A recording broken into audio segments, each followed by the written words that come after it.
welcome. I'm Greg Clement, and today we're going to be talking about the number one lead source to go after if you're a real estate investor. These are distressed properties. We're going to be talking about how to find them, what they are, why they're so important, so valuable to a real estate investor. This is a very important subject. So we're going to be doing this in an interview style format. Tony is our resident new guy. I'm the new guy. Yeah. I've got a lot to learn about real estate. He's shown a strong interest, investing in real estate. He wants to attain financial freedom, which I think is unbelievably cool. Mm-hmm. So let's jump right into it. Yeah, you're the guy to talk to. You've been doing it a long time. So, okay, you just called them distressed properties. Let's start right at the basic. What is a distressed property? What does that mean? So there are distressed properties and then distressed sellers, which usually means the situation is distressed. And sometimes you have both. Right. So when we started investing in real estate in Northeast Ohio almost 20 years ago, we did a lot of pre-foreclosure work. So we were buying, multiple properties per month, and they were truly distressed. These were situations where the homeowner, the seller, was in a situation where the property became financially and emotionally draining. Mm-hmm.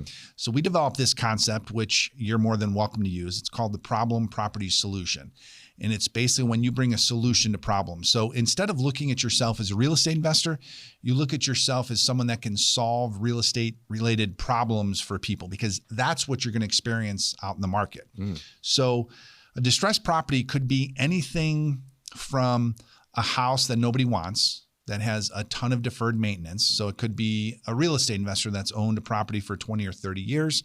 They've been a landlord early on. Maybe they were a good landlord and they've converted into that slumlord concept. They just kind of let it go. Yeah, where the property is, where they just don't care about the property. Okay, like they maximize the depreciation. They've received all this income and they're not reinvesting anything. They haven't, all that deferred maintenance, they haven't repaired the roof in 20 years or 30 years, right? The furnace, the concrete, the paint, the carpet, right? All the mechanical systems in a house age over time. And they become distressed. They break down, right? So a lot of times real estate investors, we're trying to find properties that need a lot of work, because then we can negotiate big price discounts off of the retail value of the property. So that's one way. That's sort of the main way that real estate investors look at distressed properties. But I want you to look at not only distressed properties, but distressed situations, distressed sellers. So when somebody inherits a property, they might not care physically or emotionally about the property. That becomes something that can drain them. They just want to get rid of the problem. Yeah. When someone loses a job, a death, a disability, a retirement, a divorce, these properties can become, financially distressful. So there can be physically distressed properties that are obvious. You drive down the street, the grass is tall, it needs a ton of work. And then there can become financially distressed properties. And I think as a real estate investor, you want to try to hone in on both. Yeah, this is the same thing you've said. You need to be looking for motivated sellers. Yeah. These are motivated sellers. The financial situation has become untenable for them. And when you ride in on your white horse and you offer to solve their problem, it can be a win-win genuinely, right? Right. That's the goal. Right. And I think that's the reason why you invest in distressed properties. Mm-hmm. Because as a real estate investor, you're not looking to steal properties from other people. Right. You're looking to provide solutions to problems. Yeah. Which oftentimes you can find the best deals when you can bring real solutions to real problems. And if a $200,000, $300,000 house needs $50,000 or $60,000 worth of repairs, typically that seller is not going to have the time or the money to want or be able to do the repairs. So that's where you come in as the real estate investor. And then you formulate your offer based on, you build in the cost of the repair and you build in your profit margin, and then your offer is what it is. And then you have a science, you have a reason why your offer is what it is. A lot of real estate investors make a major mistake when they're making offers to sellers, and they never explain the reason why their offer is what it is. A seller thinks their house is worth $300,000, and you come in as a real estate investor and you offer $200,000. Mm-hmm. The seller, gets upset, right? It's an adversarial transaction or relationship. It starts adversarially. It starts, not on the same wavelength. Yeah, they're insulted. So I think it's important as an investor to understand the psychology of that seller, to understand that they have a problem. You really want to figure out what that problem is. And typically it's the problem and just getting rid of this problem property, and you offer the solution. But you got to explain why your offer is what it is. So there's a magic in that language that you can use with the seller to explain what your offer is. Do you have any tips on that magic language? How should you phrase it? Yeah, I think it revolves around the work estimate. What we've always found is that if they think their property is worth 300, they probably want to get close to 300. You look at the property and you do a desktop analysis with software, let's say potentially, and you say, my offer based on the work, this property, the maximum offer is going to be 200, maybe 210. So you go into them, instead of just making them an offer of 200 to 210, you use like third-party quotes, work estimate quote, the hammer point. We have a built-in repair estimator inside of our software called Hammer Point. So we always make sure to run a detailed repair estimate and hand that in and explain, have some empathy when you're talking to the seller. It's not just like you're going to email the seller the offer and they take it or leave it, which is the way a lot of investors approach it. Like you want to have a conversation, and typically if you can have this conversation, face-to-face, it's great, or via Zoom, but you want to explain why your offer is what it is, and you use the repair estimate to back you up, and just explain the simple math. Explain that if you sell your property for 300 and somebody else comes in, a retail buyer comes in, they're just going to offer you less or not even make you an offer because they don't want to do all the work that this property needs, right? So because a property needs a lot of work or it's distressed, you've severely limited the buying pool, like who's going to be interested in this property. And then again, you're using third-party, repair estimates to sort of validate your offer, if that makes sense. Okay, I get it. But so why would I want to buy a distressed property? It sounds like you're potentially buying a bunch of headaches and problems.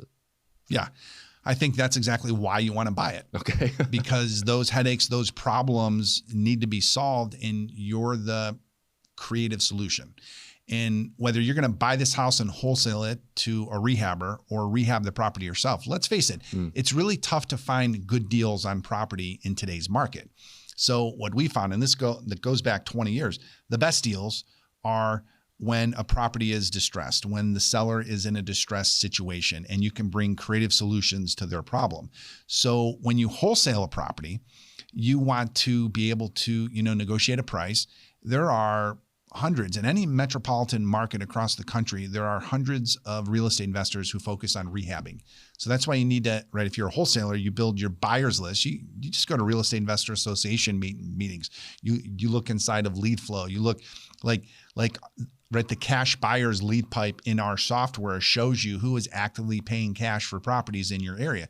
So you develop relationships, over the span of a couple months with a handful of these people, then you have a built-in buyers list. So every distressed property that you lock up is not a problem, it's an opportunity.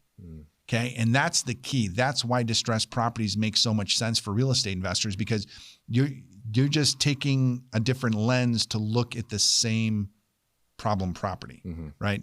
So I think, and if you are a rehabber, then absolutely you want to buy properties at under market value. Your number one source for finding properties under market value will be distressed properties, bar none. Okay, so how are you finding distressed properties? Yeah. So we used to have to go to the courthouse. We used to have to aggregate a bunch of data sources. Today you use software. You use technology. You use lead flow or real flow. Like you basically log into the system, and there are other platforms that offer distressed properties, that offer lead types. We're the only platform that uses AI to score all of our properties. So we actually have a built-in genetic algorithm which measures propensity to sell, which helps a real estate investor very quickly identify which properties have the highest propensity to sell in any zip code. Okay, so it's an amazing tool. We're just about to release the next generation of this tool, which just wait till you see what it's going to be able to do here in a few short weeks. But that's how you do it, right? My family comes from a construction background. So I grew up in high school building houses. And I remember when we built a house in Northeast Ohio, everyone wants a basement. So I had this conversation with my dad because the average basement is dug by a backhoe, by a tractor. Okay, and it takes a day or two to dig a basement. My dad was telling me a story because his father, my grandfather, he built houses in Strongsville, Ohio. And they would dig basements with a horse and a plow, not a shovel, but a horse and a plow. Wow. So they would dig a basement by scraping the soil away from the earth, and they would just get deeper and deeper and deeper and deeper. And once they got this big valley, then they'd take, tools to basically carve off the walls, and then they'd lay the brick. That's how they dig a basement. It would take weeks to dig a basement, but everybody in Northeast Ohio in the 1800s and early 1900s wanted a basement. It's like today. But I think with technology, you don't want to go to the courthouse. You don't want to aggregate data sources. You don't want to do what the average investor is doing. You just want to use technology correctly to have instant access to multiple forms of distressed properties. Yeah. Okay, so once you've got a list of distressed properties, leads maybe that you want to go after, I've heard this term skip tracing. What is that, and how would you do it? Basically, skip tracing is just unlocking the owner contact information. So it's a fancy term for unlocking the owner contact information. You're trying to find the phone number or email address of the owner. So skip tracing, again, it used to be you'd have to build your list, take this list, Excel spreadsheet, send it off to a skip tracing company, wait a few days for them to skip trace or research all the owner information for all these addresses. They're trying to match up an owner name with an address, right? Then find the contact information. Then after a few days, you'd get the list back you get the spreadsheet, and then you just call the list. So today you can skip trace immediately inside of our software. So we have built-in skip tracing. So you used to have to pay 25 to 50 cents per skip traced lead, per hit, they call it. And typically a skip tracing company is going to hit around 60 to 70% of the time. So if you send them 1,000 leads, they're going to return about 600 to 700 with contact information. Today, inside of RealFlow Lead Flow, you can actually skip trace for 10 cents a lead, so a lot less expensive. And we develop a hit rate that's slightly higher than that. But we typically will give you multiple phone numbers that could be the owner cell phone, the owner home phone. It could be the spouse's information. So I think the key is just having the right information to be able to go after and talk to these people and be able to present your solution, your solution to problem properties. Okay, so you've been real estate investing for a long time, and you've said almost all your deals were distressed properties. Is that right? I've seen you buy a few properties. You look for motivated sellers, distressed situations. I'm curious, what are sort of the newbie traps that a guy like me might fall into if I was looking at distressed properties? Oh, it's got tall grass and the roof's caving in. I should buy it. Like, what mistakes am I likely to make, or our viewers likely to make? Yeah. So that's a great question. So the biggest mistake is overvaluing a property. So is comping the property wrong.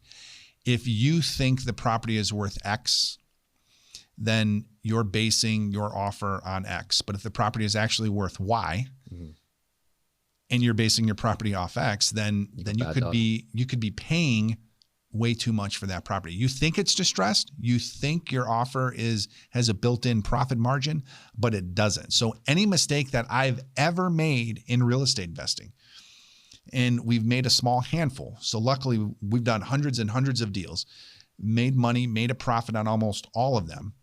But that 1% to 2% of deals, especially early on as a real estate investor, if I look at my first year in business, that's where the majority of my mistakes were. Sure. They were always overvaluing a piece of real estate. And I sort of got into, we built a great residential business, but we jumped into commercial right away too, like the first year. So actually the first property that I ever purchased was a commercial deal before we even bought a house. And I thought I was getting this incredible deal. I used a cap rate in commercial real estate investing. I don't want to get you lost in the details, but you measure the value of commercial real estate by cap rates. Okay. So I looked at a certain cap rate. I talked to a friend that had a building in this area. He told me what the cap rate should be. Now, this property wasn't in exactly the same area. It was in a worse part of Cleveland. And so I dramatically overvalued the price of this property. My offer was way too high. Looking back, hindsight's 2020, my offer was way too high. That property I lost money on. Okay, luckily it wasn't a multi-million-dollar project. It was only a few $100,000, but over time I lost a pretty significant amount of money on that deal. As I look at houses, we had a few houses. Again, our sweet spot's the west side of Cleveland. We had one of our employees or team members who was a negotiator, short sale negotiator at the time. He lived on the east side of Cleveland. And we had this property pop up on the east side of Cleveland, and we negotiated a short sale. He told us, we sort of took his word for granted that this property, oh my gosh, he loved it. He loved the look of it. He loved the neighborhood. He gave us a value, and we used that value. We didn't really do the research ourselves. We didn't do the comp. We didn't do the analysis. That's why getting good or getting good information and being conservative in your estimates is so important. If you truly want to jump into real estate investing, I would say you need to be conservative with your values. When you run the comps, you want to run comps. If you're looking at the property in the neighborhood in pick a city in Northeast Ohio, Medina or Pepper Pike or Beechwood, like make sure you're looking at properties in that city and you're not comparing a ranch to a split level to a colonial. You're not comparing a property with 10 acres to a property on a half-acre lot. You're not comparing a property built in the 60s to a property built in the 2000s, right? So you really need to hone in on how to analyze a property properly, and that will eliminate almost all of your mistakes, all of the newbie mistakes, if you can value the property correctly. I think we have to do a video on that. Yeah, I think so. Because I need to learn. Yeah, yeah. I immediately want to ask, how do you comp stuff? I want to see how do you use lead flow? Do you have software that you? Yeah, let's jump into that next week then. Yeah, great. I think just being able to understand how to value a property, and it's called comping. Real estate agents use the term comping, investors the same term. You're running comparables. You're finding comparable properties that have actually sold, and you don't want to run comps on properties on the market. Right. We were looking at buying a property in Florida the past couple of years, and Anna Maria Island in that market during COVID just exploded. And every seller I talked to, I was trying to find a property that we could buy with a little bit of value. I knew we're not finding the property dramatically under market value in that market. We're just not. It's too hot. It's too competitive. Yeah, it's too competitive, too hot. But I didn't want to overpay. And every seller I talked to wanted way overvalued. They way overvalued their property. Like they were looking at that, home run, brand new property on the beach, and they're 2 blocks off the beach. So they had like a value like 30, 40% higher than reality. So we actually didn't buy property. So I think the patience is key too, especially if you're going to find something that you're going to hold long term. You don't want to assume that the market's going to keep going up and up and up and up every year, because we've seen that it does not do that. Mm-hmm. Okay, so let's say you've done all your due diligence and you still somehow manage to commit the cardinal sin of overpaying for a property, or you get in there and you discover something after the fact, like, oh, this doesn't have the value I thought. What do you do when a deal goes sideways? Yeah, I think it's important to have multiple exit strategies or multiple parachutes, right? If you're jumping off a plane, and I've never done this, but I hear that they typically give you 2 parachutes in case your primary doesn't work. I would want to, Yeah, I would hate to jump off a plane and have 1 parachute, it not work. Yeah. And then, obviously what happens. So I think the same with the real estate investment. If you're actually going to acquire a property, if you're going to acquire it, right? Wholesaling, you're not acquiring the property. You are trading the contract to that property. You're not trading the property. If you're flipping a property, a lot of flippers, if you've been in business for a while and you're making good money, you've probably had a property or 2 that you've overvalued and you didn't net the profit margin that you thought you'd net. Like you might go into every deal wanting to make 30, 40, 50 grand a pop in Northeast Ohio. Or other parts of the country where the average price is much higher, you might have to make 100, 200K a pop. Mm-hmm. Okay. So you go into it wanting to make 50, but you actually put more money into it. And let's say it's not selling for what you thought it would sell for. So you put more money into it and it's selling for less than what you thought you'd sell it for. Then your margins become 50, 40, 30, 20, 10, right?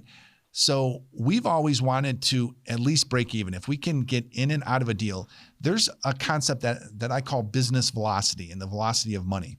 And if you have a rehabbing business, you want to look at your properties like a restaurant might look at pizzas. That's your inventory. Mm-hmm. And you need to churn that inventory. Okay. That doesn't mean you're going to accept this huge discount off a property right when you put it on the market.